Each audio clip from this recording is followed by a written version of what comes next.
Anak-anak, kita berjumpa lagi dalam video pembelajaran pendidikan agama Katolik dan budi pekerti kelas 6 SD. Kita berjumpa dalam pelajaran yang ke-18, yaitu hati nurani. Kita akan belajar tentang hati nurani.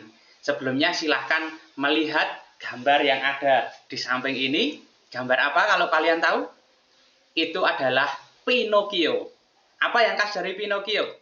Yaitu itu hidungnya yang panjang. Kenapa bisa panjang? Kalian perlu tahu, setiap kali Pinocchio berbohong, dia akan memiliki tanda hidungnya semakin memanjang. Berbohong sekali, panjang sekali. Tambah lagi kalau berbohong, tambah lagi semakin panjang dan semakin panjang. Berbohong itu perbuatan baik atau buruk? Yaitu buruk. Nah, tentang baik dan buruk akan kita pelajari dalam pelajaran ini tentang hati nurani. Yuk kita mulai. Tetapi sebelum masuk ke sana, Frater ingin mengajak kalian untuk melihat kembali pelajaran-pelajaran kita sejak awal karena pelajaran kali ini ada hubungannya dari yang awal. Pertama, pelajaran yang lalu. Dulu kita belajar sadar bahwa kita adalah warga negara Indonesia dan warga dunia. Kita ingat Indonesia begitu kaya dengan budaya, alam, dan lain sebagainya, serta kita hidup tinggal dalam keanekaragaman itu, termasuk keanekaragaman agama. Maka kita perlu menghargai itu semuanya, dan nanti pada akhirnya kita perlu bersikap apa dalam keanekaragaman itu.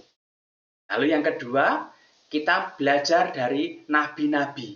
Ada Nabi Elia, ada Nabi Hosea, dan lain sebagainya, yang kita melihat seperti yang ada di sana, mempersembahkan kurban untuk apa? Untuk mempertobatkan, atau tugas Nabi mengingatkan bangsa Israel, kita semua untuk kembali kepada Allah. Dari nabi-nabi itu kita juga diingatkan bahwa sifat Allah itu Allah yang setia. Dia mengharapkan kita mengasihi kita dengan sepenuh hati, dan Allah memberi rambu-rambu atau pedoman hidup bagi manusia supaya bahagia melalui hukum Taurat kepada bangsa Israel. Apakah hukum Taurat itu telah dijalankan dengan baik? Ternyata belum. Maka yang ketiga, Yesus datang untuk menggenapi hukum Taurat itu. Bagaimana menggenapinya? Yaitu dengan meluruskan penghayatannya. Karena hukum Taurat itu oleh orang Yahudi waktu itu dijalankan secara kaku. Misalkan, mata ganti mata. Kalau kamu ditampar pipi kiri, kamu harus menampar kembali pipi kiri, gigi ganti gigi. Nah, Yesus mengajarkan sebaliknya, pengampunan. Kalau di beberapa pelajaran yang kemarin adalah Yesus mengajarkan tidak sekedar bersumpah. Bahkan kalau kamu mengatakan jahil kepada saudaramu, kamu kan dihukum toh. Kamu tidak boleh mengatakan itu, tetapi mengampuni. Tidak perlu bersumpah-sumpah. Kalau kamu sudah berkata jujur kepada orang lain, jika iya katakan iya, jika tidak katakan tidak, maka dunia ini tidak perlu sumpah-sumpahan lagi. Ya, Yesus datang untuk menggenapi hukum Taurat itu, memperbarui penghayatannya, dan Yesus mewartakan kerajaan Allah, damai sejahtera bagi bangsa manusia.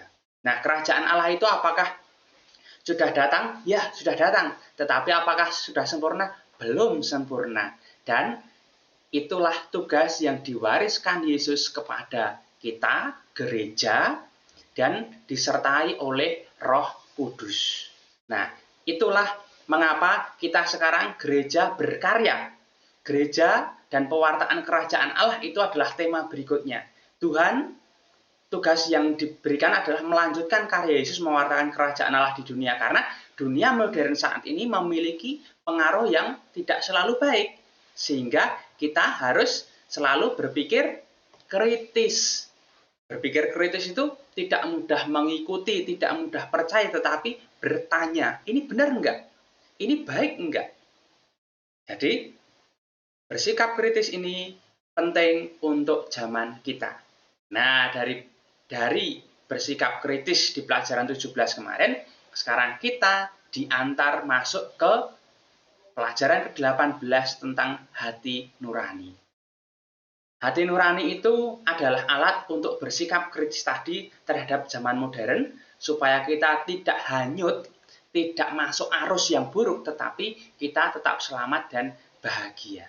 Nah, apa itu hati nurani? Mari kita lanjutkan ke pelajarannya. Sebelum masuk lagi, Frater mau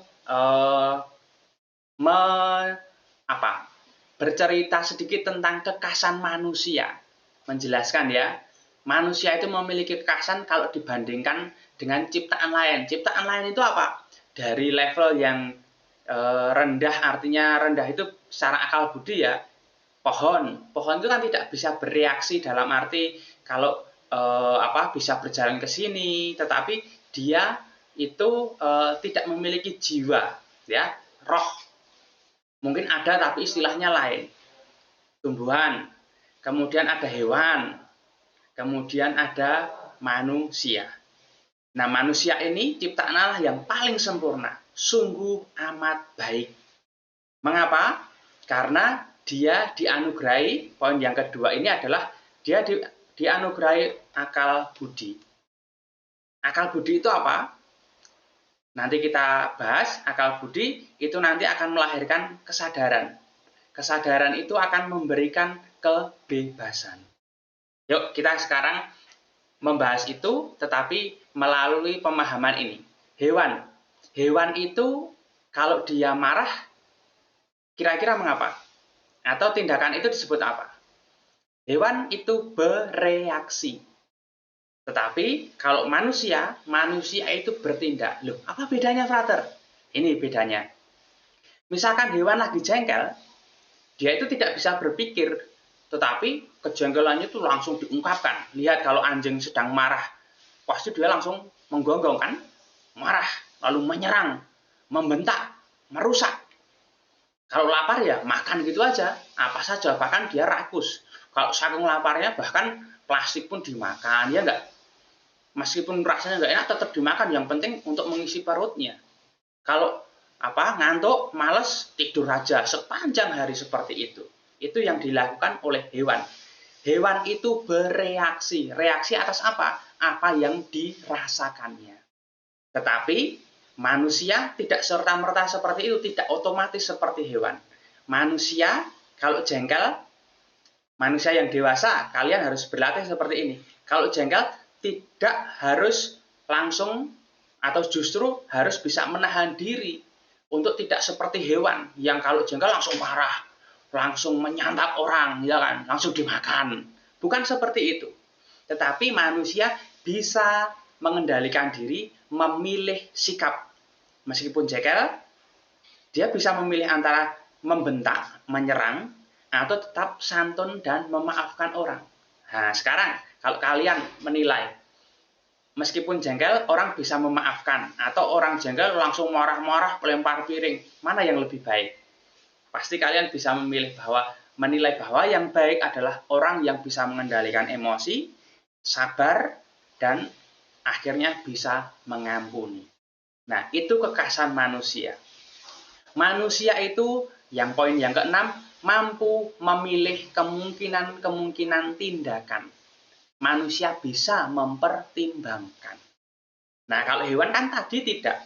Karena hewan bereaksi saja, sentuh sedikit langsung seperti tersulut api, langsung terbakar amarahnya. Tetapi kalau manusia tidak.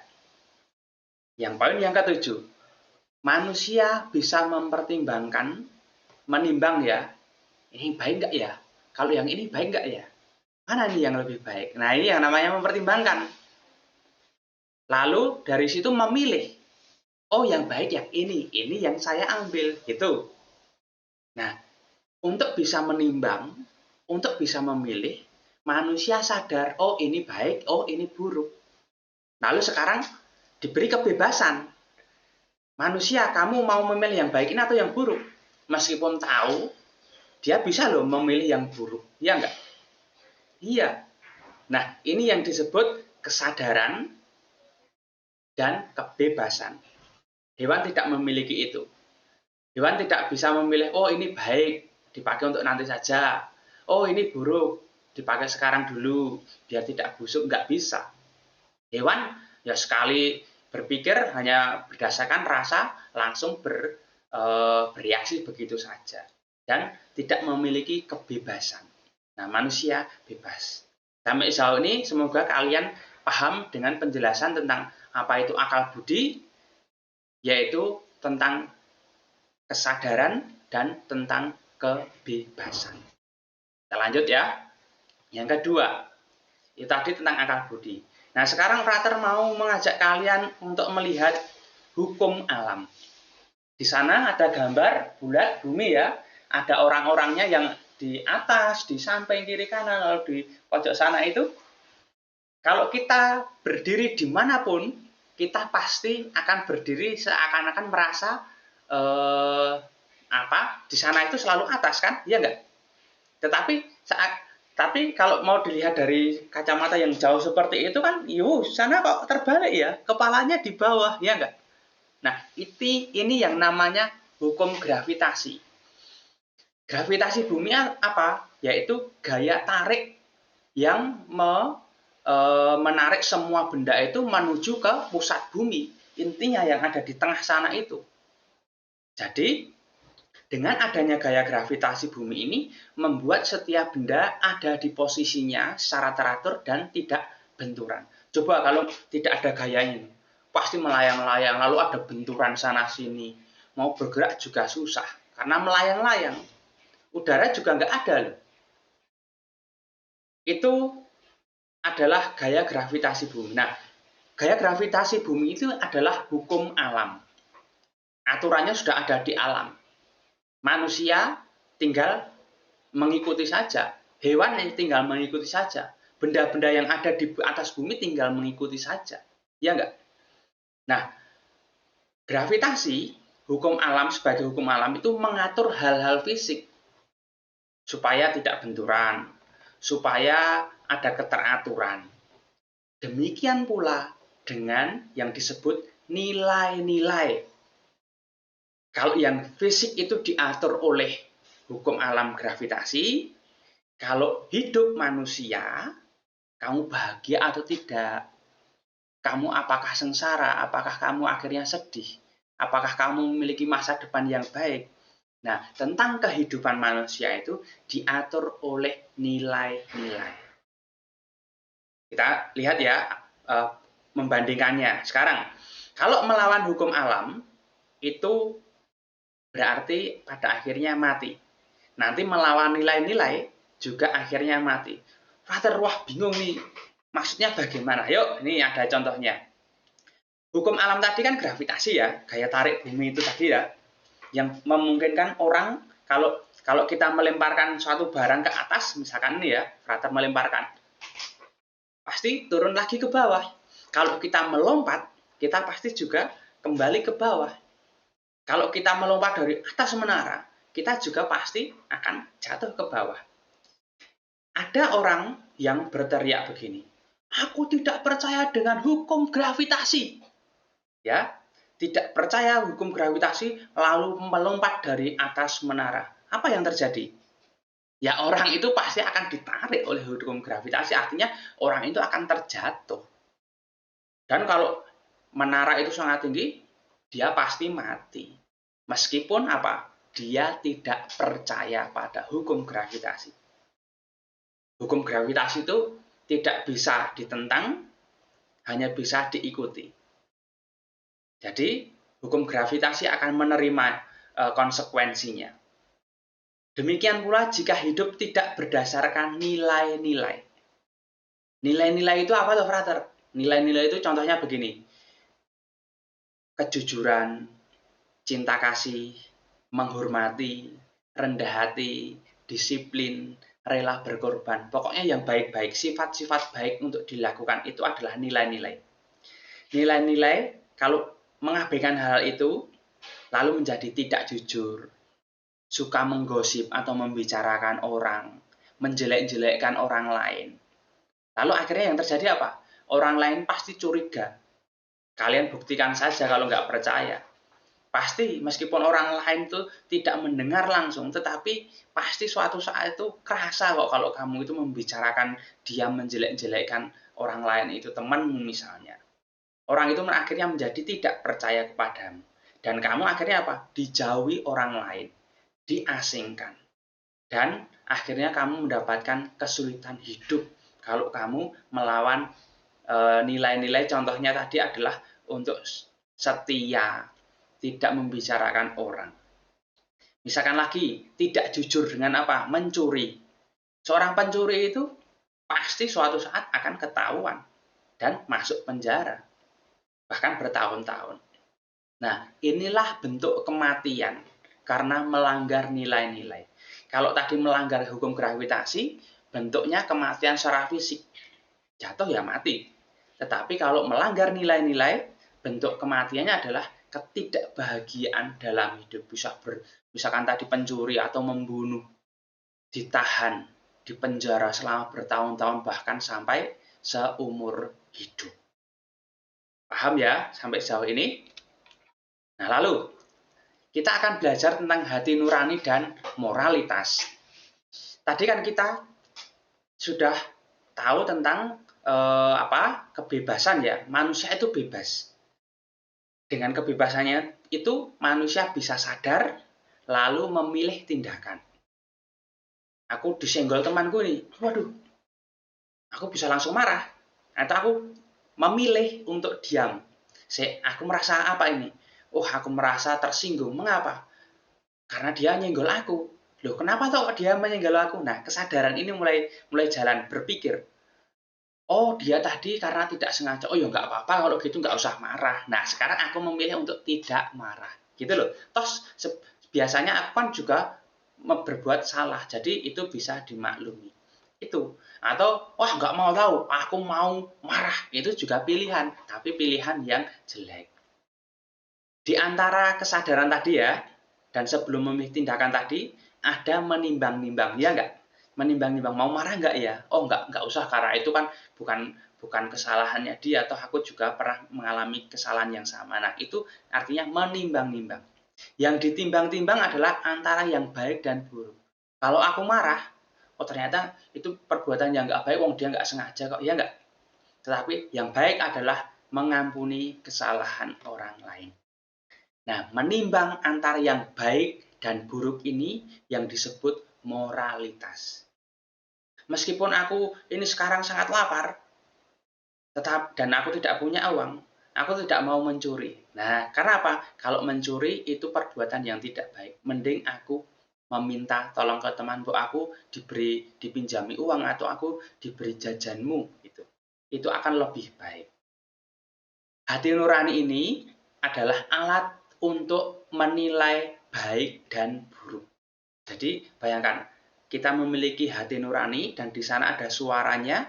Suaranya itu selalu menyuarakan yang baik. Ayo belajar, ayo menghormati orang tua kita, ayo berteman dengan tulus. Itu kan suara dari dalam hati kita. Selalu memberikan alat untuk menilai yang baik dan yang buruk. Jangan melakukan itu salah, itu dosa. Jangan membentak orang tua, karena orang tua sudah memelihara hidup kita sampai sekarang. Pengorbanannya sudah banyak gitu. Hati nurani itu seperti kompas. Kalian tahu ya, nanti browsing kompas. Kompas itu bentuknya kayak jam sebenarnya, dan pasti jarumnya mengarah ke mana? Mengarah ke utara. Ya, pasti kalau ada utara pasti otomatis ke selatan, utara dan selatan kan. Kompas itu akan selalu mengarah ke sana. Demikian juga dengan hati nurani. Hati nurani itu pasti akan mengarahkan ke tanda kutip arah utara. Arah utaranya itu mana? Yaitu tentang hal-hal baik, kebenaran-kebenaran itu. Hal-hal yang benar atau yang disebut nilai-nilai. Tadi Frater sudah menjelaskan atau menyebutkan contoh nilai-nilai seperti yang kalian bisa baca di sana. Itu ada cinta kasih, jujur, rendah hati, murah hati, mengampuni, kemanusiaan, persaudaraan, disiplin, kerja keras, pengorbanan, pelayanan, dan masih banyak lagi. Kalian bisa nanti menyebutkan contoh-contoh dari nilai-nilai ini, ya. Lalu, contohnya, kita akan membuat contoh supaya kalian juga makin paham. Kalian pasti kalau belajar ada godaan, ya enggak? Godaan ketika jam belajar, ada main HP, nonton TV, bermain dengan mainan kalian, atau dengan adik kakak kalian, atau bahkan dengan orang tua kalian, atau ketika dengan teman, main kemana gitu kan, itu godaan. Nah, ketika kamu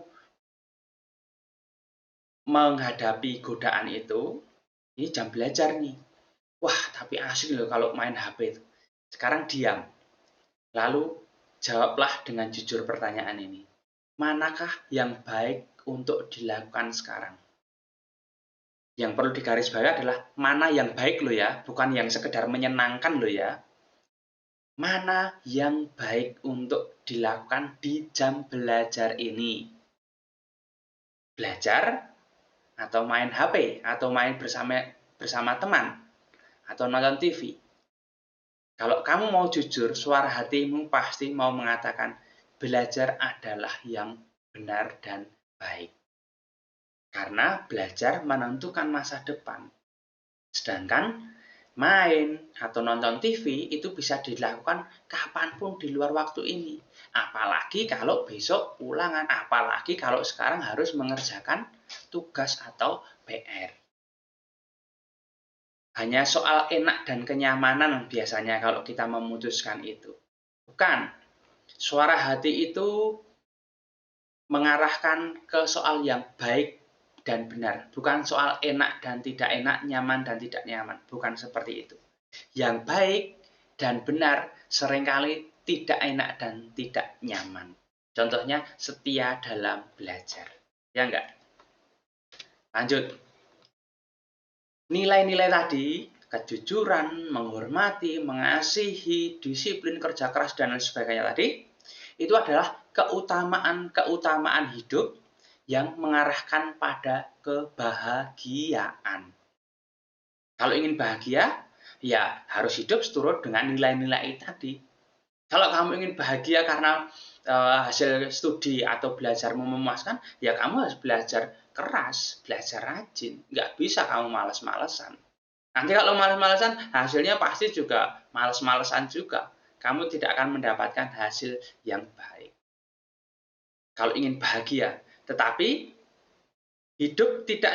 kalau hidup tidak seturut dengan nilai yang tadi, yang terjadi apa? Menjadi tidak bahagia. Contohnya lagi, ingatlah dua jenis gambar sewaktu rekoleksi. Ini ya, ini gambarnya. Di atas sana itu ada pengamen, kemudian ada tambal ban, lalu ada pemulung, ya enggak? Lalu di atas ini ada tukang parkir. Di sini ini ada buruh bangunan. Yang ini kuli, coba ngangkatnya berat banget. Lalu di sana ada pemungut sampah, bahkan yang di sana itu preman. Ini gambar yang pertama. Lalu lihat gambar yang kedua. Kalian pasti ingat gambar ini ketika rekoleksi. Ini adalah yang dicita-citakan sebagian besar orang dan kita. Kalau mau membandingkan orang, kamu mau bercita-cita menjadi apa? Pasti nggak ada satu orang pun bercita-cita menjadi memiliki pekerjaan seperti ini. Setidaknya kalau bercita-cita pasti menjadi ini. Ilmuwan, dokter, pramugari, programmer, pengusaha, pilot, arsitek, dan lain sebagainya. Itu ya. Nah, sekarang meski bercita-cita yang kedua, yang ini ya, meskipun bercita-cita yang ini, tetapi tidak menghidupi nilai kerja keras, disiplin, pengorbanan untuk belajar keras, untuk mendisiplinkan diri untuk tidak main terus, maka yang terjadi apa? Oh, aku ingin jadi pilot, oh aku ingin jadi dokter. Tapi, wah biarlah nanti pasti akan datang sendiri. Pikirannya seperti itu. Maka yang terjadi apa?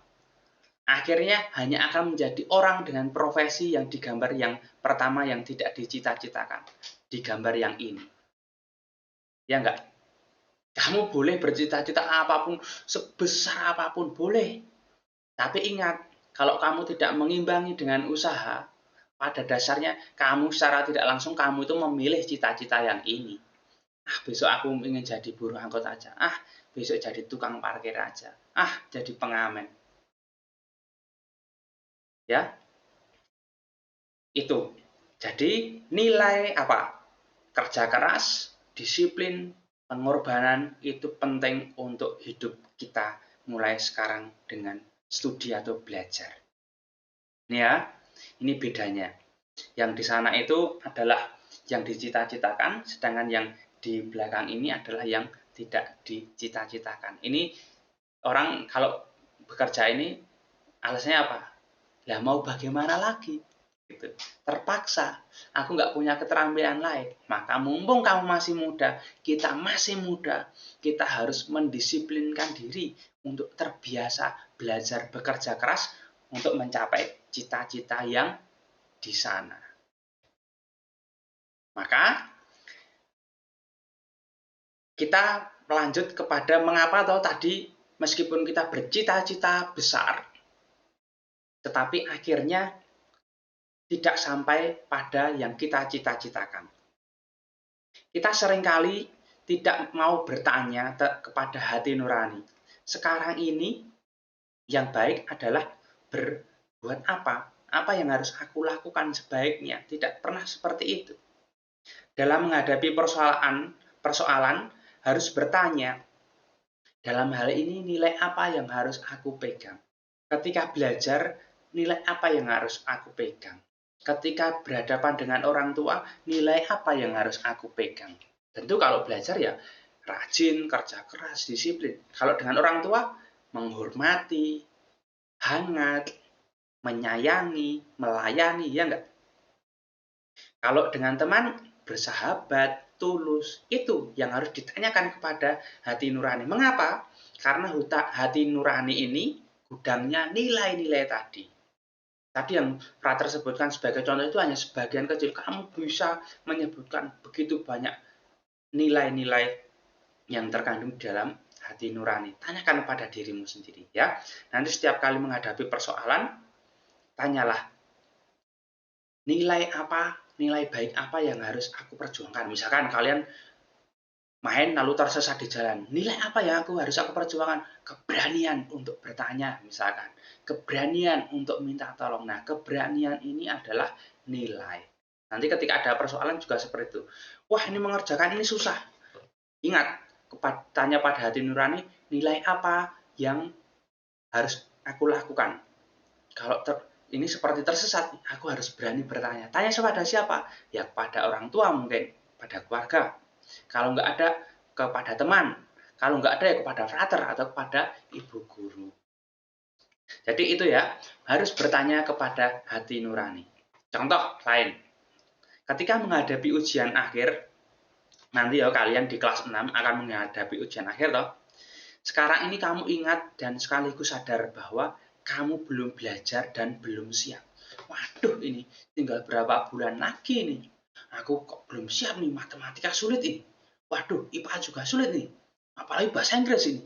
Nah, ini kalian menghadapi kesulitan. Nah, sekarang bertanyalah, nilai apa yang harus dipegang supaya ujian berjalan baik nantinya. Hasilnya memuaskan ya, yang di bawah ini.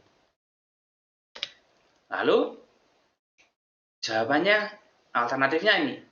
Kerja keras, disiplin, pantang menyerah, jujur, dan pengorbanan. Mari kita jabarkan satu-satu. Kerja keras artinya apa? Kamu harus mulai belajar saat ini. Harus disiplin. Sore hari kurangi waktu main, malam hari kurangi waktu tidur, disiplin belajar, sampai nanti katakanlah jam 9 baru tidur, atau jam 10 baru tidur. Ya, mumpung sekarang masih ada waktu. Yang kedua, disiplin. Kamu harus membuat diri tertib. Ketika belajar ya harus belajar fokus, jangan nyambi. nyambi nonton TV, nyambi main HP, nyambi makan atau apa yang membuat kita tidak bisa berkonsentrasi dan yang kita pelajari tidak masuk dan apalagi bikin bosan belajarnya. Kita harus menepati setiap waktu yang telah ditetapkan untuk belajar itu. Itu yang namanya disiplin diri. 3, harus pantang menyerah.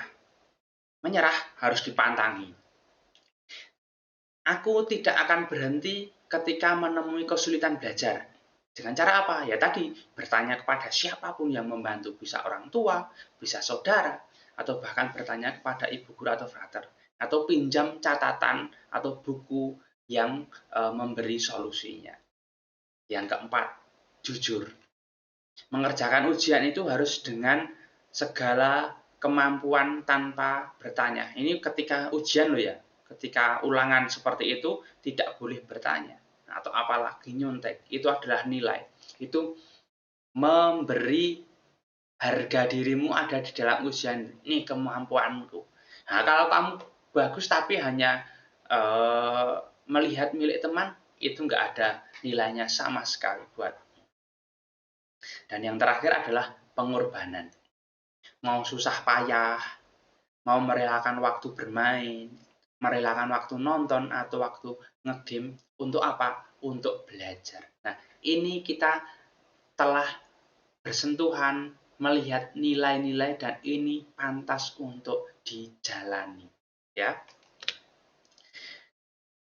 Itu tadi anak-anak tentang nilai, tentang suara hati, kemudian tentang kesadaran, tentang kebebasan. Nah, sekarang secara teoritis Frater mau menjelaskan tentang arti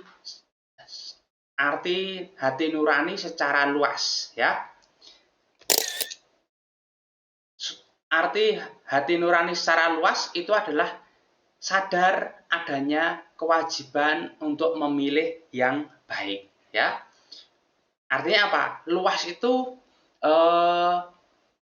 bahwa di dalam diri kita itu ada kesadaran, ada semacam tadi kompas, dan dari sana kita bisa memilih dan harus memilih yang baik. Itu yang disebut hati nurani secara luas. Tetapi kalau hati nurani secara sempit, yaitu penerapan kesadaran moral dalam situasi nyata atau konkret. Maksudnya bagaimana penerapan kesadaran moral dalam situasi nyata atau konkret? Yaitu menilai tindakan ketika aku berbuat sesuatu ini, kamu langsung bisa menilai ini baik atau buruk toh. Gitu loh. Itu hati nurani dalam arti sempit. Hati nurani berfungsi sebagai hakim. Sebagai hakim, apakah yang kita lakukan itu baik atau buruk? Ya. Bentar. Meskipun suara hati juga dapat keliru. Mengapa keliru? Nanti kita membahas di bagian yang selanjutnya. Ingat, suara hati itu bisa keliru kalau tidak diasah. Cara mengasahnya nanti kita lihat. Nah, hati nurani tadi adalah kesadaran moral, ya enggak? Dalam hati, aku memiliki kesadaran antara yang baik dan yang buruk. Kemudian, yang menuntun ke arah yang baik. Kalau suara hati akan seperti itu. Dan yang memperingatkan ketika menyimpang atau menyeleweng dari jalan kebaikan itu. Itulah hati nurani. Sekarang, kita ada 3 untuk membedakan arti dari hati nurani. Yang pertama berdasarkan waktu. Waktu itu sebelum dan sesudah melakukan tindakan. Jika aku berbuat sesuatu ini. Nah, kalau belum bertindak, sebelum aku melakukan sesuatu, suara hati berperan untuk menyuruh berbuat yang baik dan melarang yang buruk. Misalkan, ada teman nih, lagi kesusahan dalam mengerjakan tugas. Sebaiknya aku melakukan tindakan baik atau buruk, artinya menolong atau tidak ya. Nah, suara hati pasti menyuruhmu untuk, ayo tolonglah. Karena kamu suatu saat juga membutuhkan pertolongan atau setiap orang itu sama. Kita harus saling menolong. Nah, itu suara arti suara hati yang memerintahkan sebelum tindakan. Kalau sudah tindakan, berperan memuji jika yang dilakukan itu baik dan membuat gelisah atau misal jika yang dilakukan adalah buruk. Misalkan tadi sudah menolong, kamu ada rasa lega. Ya, untung kamu menolong. Kamu baik, orang baik ya karena kamu menolong. Atau kalau misalkan kamu suatu saat tersinggung dengan kata orang tuamu lalu kamu membentak. Lalu sudah itu kamu merasa menyesal. Nah, itu suara hatimu juga bertindak sesudah tindakan. Dia tanda kutip mencelamu sehingga kamu menjadi gelisah dan menyesal. Lalu yang kedua, arti hati nurani dari segi benar tidaknya. Hati nurani itu benar jika kata hati kita itu cocok dengan norma objektif. Apa yang disebut norma objektif? Norma objektif itu adalah aturan atau kaidah yang mengatur dan menilai tingkah laku dengan ukuran yang baku. Baku loh ya. Misalkan, objektif itu yang benar apa adanya. Misalkan, membunuh itu benar atau tidak? Pasti tidak. Tidak ada agama manapun yang mengajarkan membunuh, tidak ada suku manapun atau golongan manapun yang mengajarkan membunuh. Kemudian, mencuri itu baik tidak? Tidak. Berbohong itu baik tidak? Tidak. Menipu, mendendam, korupsi, semuanya itu tidak baik. Nah, itu yang disebut sebagai norma objektif. Hati nurani benar jika hati kita itu langsung cocok bisa melakukan atau bisa mengenali hal itu. Tetapi, kalau hati nurani keliru, itu adalah jika hati nurani kita tidak cocok dengan norma objektif itu. Misalkan, orang yang suka menyakiti hati orang lain tetapi dia seakan-akan merasa baik-baik saja. Nah, itu sudah bagi orang lain ini sudah kejahatan ini. Tapi kok dia merasa baik-baik saja. Nah, itu ada sesuatu yang keliru dengan hati nuraninya. Itu dari segi benar dan tidaknya. Sekarang dari segi pasti tidaknya. Hati nurani yang pasti adalah secara moral memang hati yang mantap, tidak keliru. Dia sudah mengenali objektif dari norma objektif tadi. Tetapi hati nurani yang bimbang adalah hati yang masih dalam keraguan, tidak dapat membedakan yang baik dan yang buruk. Itu ya. Misalkan ini kasus yang cukup berat. Misalkan seorang dokter sedang menangani seorang ibu yang akan melahirkan. Bayinya ada dalam bahaya, tetapi ibunya kalau itu bayinya dilahirkan, ibunya akan meninggal. Mau menyelamatkan bayinya atau menyelamatkan ibunya? Ini pertimbangan yang sangat rumit. Karena dia harus menyelamatkan salah satu, nggak bisa dua-duanya. Nah, ini hati nurani mengalami kebimbangan, keraguan. Dia harus cermat dalam memilih. Nah, ini sekarang adalah soal hati nurani yang bisa keliru. Tadi Frater mengatakan hati nurani itu bisa keliru kalau tidak biasa diasah. Maka kita harus mendidik atau membiasakan tindakan yang baik supaya suara hati itu tidak keliru.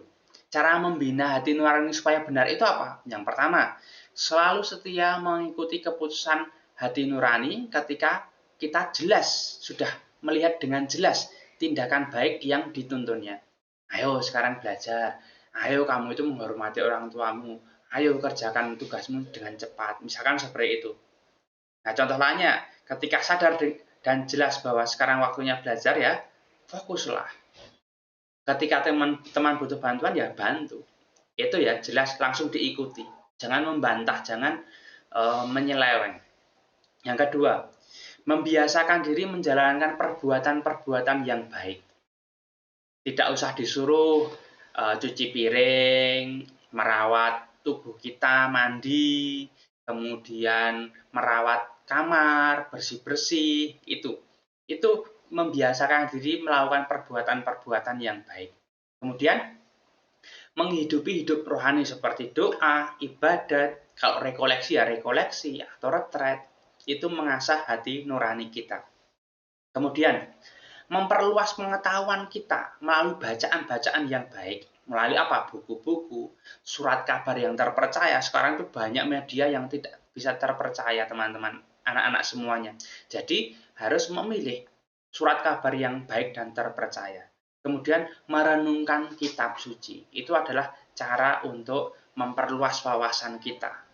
Kemudian yang kelima, membiasakan diri untuk memeriksa batin, pikiran, dan perbuatan kita. Kapan? Idealnya siang hari dan malam hari sebelum tidur. Kalau kalian bisa duduk sebelum tidur, duduk lalu mengingat-ingat pengalaman sehari tadi. Apa yang sudah aku lakukan? Apa yang sudah aku putuskan? Apa yang sudah aku rasakan? Apakah aku ikut suara hati? Atau apakah pikiran dan hatiku itu positif, berbuat baik, atau negatif, penuh kemarahan, kejengkelan, dendam? Nah, lalu ketika memeriksa batin itu, memutarnya, membangun niat baru untuk melakukan yang baik keesokan harinya. Itu cara membiasakan diri. Lalu yang terakhir, mempertimbangkan dengan teliti nilai-nilai dalam peristiwa atau kasus yang tidak sederhana. Jadi tadi kayak kasus tadi dokter tadi ya, mau menolong ibunya atau anaknya ini, bayinya ini. Nah, itu direnung-renungkan, ditimbang-timbang, mana ya yang benar ya sebaiknya ya. Nah, itu. Jadi itu cara mengasah hati nurani. Lebih jauh sekarang lebih masuk ke dalam kehidupan rohani. Ternyata anak-anak, di dalam diri kita itu ada kekuatan yang baik dan kekuatan buruk, kekuatan Allah dan kekuatan dosa. Ini sudah diungkapkan oleh Santo Paulus. Dalam diri kita ada dua kekuatan yang menggerakkan, yaitu kekuatan Allah dan kekuatan dosa.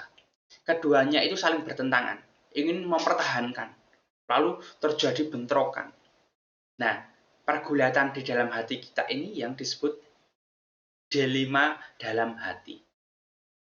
Aku tuh belajar tapi harus belajar, besok ujian tapi kok capek ya. Gimana nih, gimana? Nah, baiknya bagaimana? Kita harus memutuskan yang baik. Kekuatan Allah itu adalah mengarahkan untuk menuju kebaikan, tetapi kekuatan dosa mengarahkan menuju kejahatan atau kekacauan yang membuat kita jauh dari Allah. Nah, sekarang anak-anak, Frater masuk ke dokumen Konsili Vatikan kedua, yaitu Gaudium et Spes, artikel 16. Kalian cukup tahu ini aja, ada dokumen pertemuan yang disebut konsili oleh uskup-uskup seluruh dunia yang merumuskan tentang suara hati atau hati nurani yang tertanam dalam hati kita. Di sana dikatakan gini, di dalam hati nuraninya, manusia menemukan suatu hukum yang mengikat untuk ditaati. Jadi, manusia itu harus menaati hukum yang sudah ada dalam hati nurani, yang ada dalam hati kita itu. Hukum itu berseru kepada manusia untuk menjauhkan diri dari yang jahat. Dan memanggil kita manusia untuk apa? Melakukan yang baik. Nah, hukum tadi ditanam dalam hati manusia oleh Allah sendiri. Jadi jelas ya, ajaran ini adalah ajaran gereja yang harus kita ikuti. Bahwa di dalam hati kita adalah makhluk yang sempurna dan spesial di antara makhluk lain. Kita sudah ditanami hati nurani dan di sana kita harus mendengarkan untuk apa? Yaitu untuk melakukan yang baik dan menjauhi yang jahat. Ini adalah ajaran gereja dalam apa? Gaudium et Spes. Artikel 16. Yang ke-8, sekarang pertimbangan moral atau rasa. Nah, biasanya kalau kalian mempertimbangkan untuk memutuskan itu apa? Pasti ya, atau seringkali yang dilawan apa? Ini pasti soal enak dan tidak enak. Pertimbangan moral itu bukan soal enak tidak enak, tetapi soal baik dan buruk. Tadi Frater sudah mengatakan, seringkali yang baik itu tidak enak dan tidak nyaman. Yang biasanya kita hadapi adalah pertimbangan indrawi rasa, yaitu soal enak dan tidak enak, ya enggak? Ini mau jalan kaki atau naik taksi ya? Ya enggak? Ini mau makan ubi yang sehat atau makan makanan junk food yang tidak sehat. Nah, kecenderungan kita itu memilih yang enak saja tanpa mempertimbangkan demi baiknya apa. Tetapi juga parahnya tahu yang baik, namun yang dipilih selalu saja yang enak. Misalkan ada yang sudah sakit gula, tetap minum minuman kayak junk food seperti ber, berapa berkarbonasi, entah Coca-Cola, entah Sprite, ya enggak. Sudah kolesterolnya tinggi, makannya tengkleng, tengkleng kambing misalkan, wah kolesterolnya tinggi atau seafood, ya enggak. Hanya demi enaknya saja, tapi bukan demi baiknya kesehatan, baiknya diri kita, baiknya hidup kita. Ya, bertentangan dengan yang baik itu. Rasa enak indrawi itu menyangkut 5 panca indera, ya enggak? Indrawi, 5 panca indera. Apa saja? Melihat, kita ingin melihat yang indah-indah. Mendengar, kita ingin mendengar yang menarik-menarik.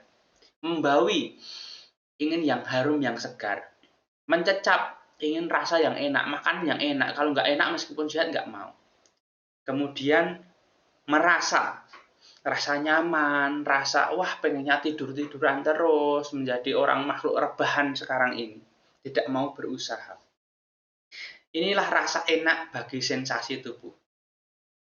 Rasa indrawi lain yang tidak kelihatan, ada ya, ini sering juga menjadi bahan pertimbangan kita, atau yang kita pilih adalah harga diri tinggi, sombong, kemudian ingin pujian, kehormatan, sanjungan.